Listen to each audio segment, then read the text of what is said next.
and welcome to this video on mood and tone. The way authors describe things, people, places, or events in their writing contributes to the overall mood or tone of a piece. In this video, we'll go over what mood and tone are in writing, how to use them, and go over some examples. Let's get started.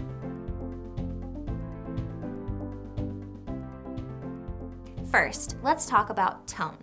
If you think back to your childhood, you may recall being told to watch your tone of voice when speaking to someone. Tone is just as important in real life as it is in writing. In writing, instead of using our literal voices, we convey tone with the words we choose. Have you ever sent a long paragraph to someone only to get K as a reply? You might think, this person is upset because they're being short with me.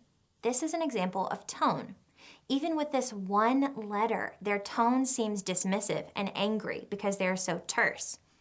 Often, the tone you naturally write with is pretty neutral, which may make your writing come across as uninteresting. Here's an example of neutral tone. I went on a date last weekend. We went to get ice cream and we stayed out until 9 p.m. Now, there's nothing really wrong with this, but the tone is very neutral and objective, told by someone who's simply giving the facts. What if we used language that gave it a more positive tone? I finally went on a date last weekend. We went to get my favorite ice cream and we stayed out all night. With just a few word changes, the tone makes the speaker sound much more excited. They sound eager to talk about their date. It also sounds like it went well since they stayed out late. Let's look at another example. Listen to this excerpt from Winnie the Pooh and see what kind of tone you pick up. If the person you are talking to doesn't appear to be listening, be patient.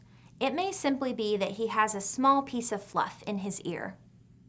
The person speaking here is giving advice, asking you to be patient with people.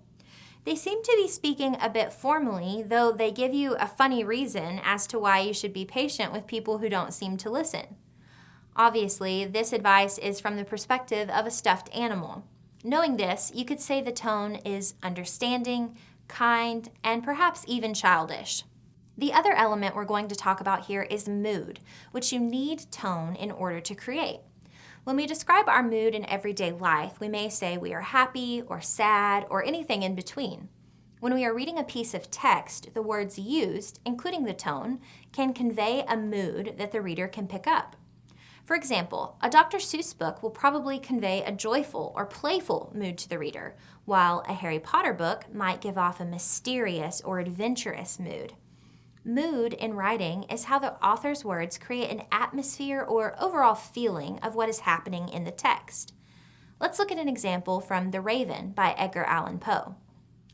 I distinctly remember it was in the bleak December, and each separate dying ember wrought its ghost upon the floor.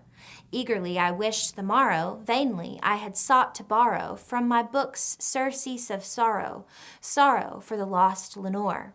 For the rare and radiant maiden whom the angels named Lenore, nameless here forevermore. From just this stanza of the poem, what do you think the mood of this piece is? Poe used the word bleak to describe the cold month of December, and used ghosts to describe embers casting smoke and soot as they burn out. The author also shares that they are in sorrow for the lost Lenore.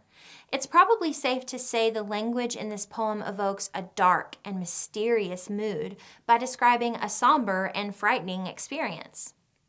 Okay, before we go, let's go over a couple of quick review questions.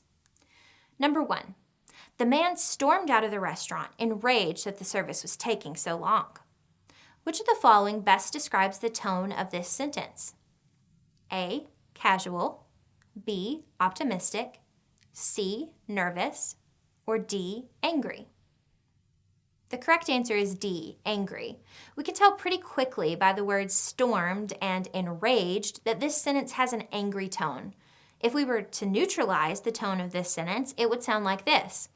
The man left the restaurant because the service was taking longer than expected. Number 2, which of the following sets of words would an author use to create a gloomy mood? A, bounce, run, play. B, smirk, jest, grin.